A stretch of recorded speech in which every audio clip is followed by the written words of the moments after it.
আমাদের supreme court রায় দিয়েছে যে অনির্বাচিত সরকার 1 মিনিটের জন্য দেশের ক্ষমতায় থাকতে পারবে না।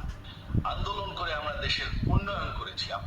আপনারা যে বঙ্গবন্ধুর মেয়ে শেখ হাসিনার বিরুদ্ধে বলছেন, আজকে শেখ হাসিনা না থাকলে বাংলাদেশ এত দূর আসতে পারত? অসম্ভব। কেউ কল্পনা করতে পারে নাই যে বাংলাদেশ এরকম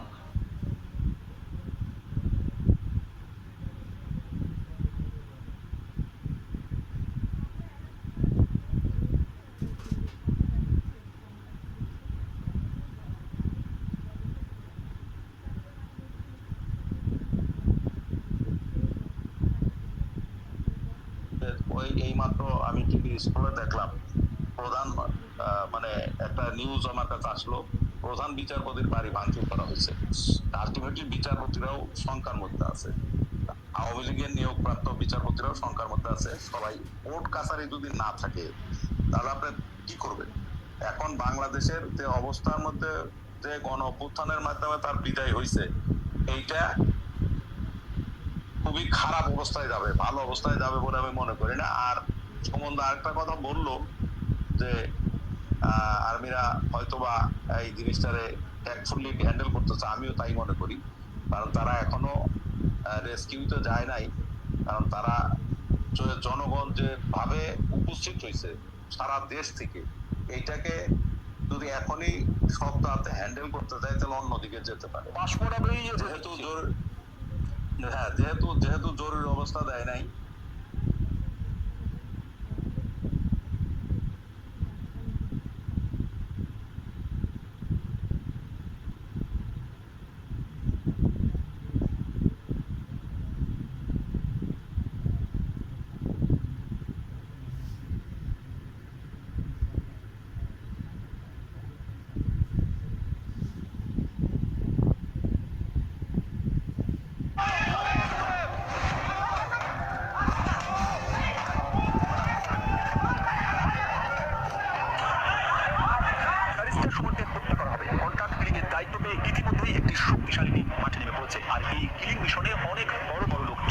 বাংলাদেশের ভালো করতে চাইলে আপনি হয় মরবেন নাইলে বেঁচে থাকবেন। আপনি কোনটা? আমার মনে হয় কোন একটা আমার হওয়ার সময় আর কাছাকাছি। আপনারা দেখতে পাচ্ছেন ব্যারিস্টার সুমনকে কিন্তু আটকে দেওয়া হয়েছে। সংসদ শেষে বাড়ি যাওয়ার পথে কিন্তু তাকে আটকে দিয়ে তার গাড়ি কিন্তু ভাঙচুর করা হচ্ছে এবং তারা কিন্তু ভয়ঙ্কর ভূমিকা রয়েছে। ব্যারিস্টার সুমনের গাড়ি কিন্তু আটকে দেওয়ার চেষ্টা করে। জিজ্ঞেস করে যে কেন উনি 1 বছর ধরে গাড়িটা রাখলো, দিলে দেশটারে আপনারা বেচে দেন। মারবা তো মারো, আরে জীবনে একবার এমপি সাল লাগতো না। আমার জীবনে 49টা বিয়ে লড়েছে সুমনকে।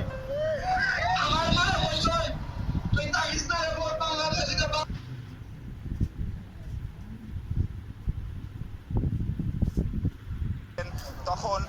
তখন নাগরিক সমাজের পক্ষ থেকে, ঢাকা সিটি কর্পোরেশনের পক্ষ থেকে তাকে যে সর্বদলীয় সংবর্ধনা দেওয়া হয়েছিল, সেখানে লাখো মানুষের উপস্থিতি ছিল।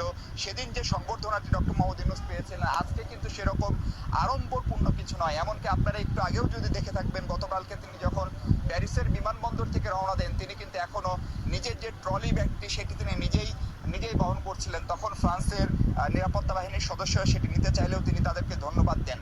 ফলে জীবনাচরণে আপনি যদি ডক্টর মোহাম্মদ ইউনূসের জীবনাচরণ দেখেন যে তিনি খুবই সাদামাটা জীবনযাপন করেন, ফলে এই সব কারণেই হয়তো তার প্রতি মানুষের বাড়তি যেরকম প্রত্যাশা, বাড়তি চাহিদা, বাড়তি আকাঙ্ক্ষা, সেটি নিঃসন্দেহে এই প্রবীণ এবং এই বিশ্বব্যাপী সমাদৃত এই মানুষটির জন্য একটি চ্যালেঞ্জও বটে। কিন্তু দেশের আপামর মানুষ তার জন্য প্রার্থনা করছেন যেন তার এই প্রচেষ্টা সফল হয় এবং একই সাথে বাংলাদেশে যে চলমান অস্থিরতা অথবা যেসব সংকট রয়েছে সেইগুলো কাটাতে তিনি তার জ্ঞান, বুদ্ধি, প্রজ্ঞা, নিরপেক্ষতা, আচরণ, সহনশীলতা, এমনকি তার যে পরিপক্কতা, সেগুলোর যথাযথ প্রয়োগ করে এই মুহূর্তে এই সংকট থেকে উত্তরণ না হলে অন্তত উত্তরণের যে খবরে আনন্দ বন্যায় ভাসছে তার নিজ গ্রাম চট্টগ্রামের পাথুয়া আর অর্থনৈতিক কর্মযজ্ঞের সূতিকাগার জোবরা।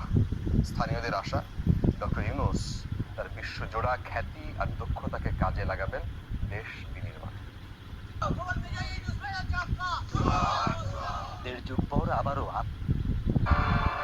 এবার বাংলাদেশের খবরে যাচ্ছি। বাংলাদেশে আগামীকাল সম্ভবত তদারকি সরকার, অন্তর্বর্তী সরকার গঠন হবে এবং যারা বিক্ষোভকারী, আন্দোলনকারী, তাদের দাবি অনুযায়ী, প্রস্তাব অনুযায়ী অর্থনীতিবিদ, নোবেল জয়ী অর্থনীতিবিদ মোহাম্মদ ইউনূস তিনি হবেন সেই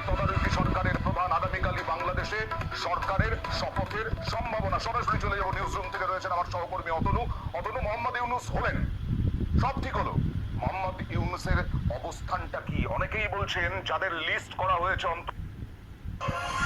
দেশে ফিরলেন ডক্টর ইউনূস। বাংলাদেশ একটি পরিবার, সহিংসতা থেকে বেরিয়ে আসতে সবার প্রতি আহ্বান। বঙ্গভবনের প্রধান উপদেষ্টার শপথ রাতে।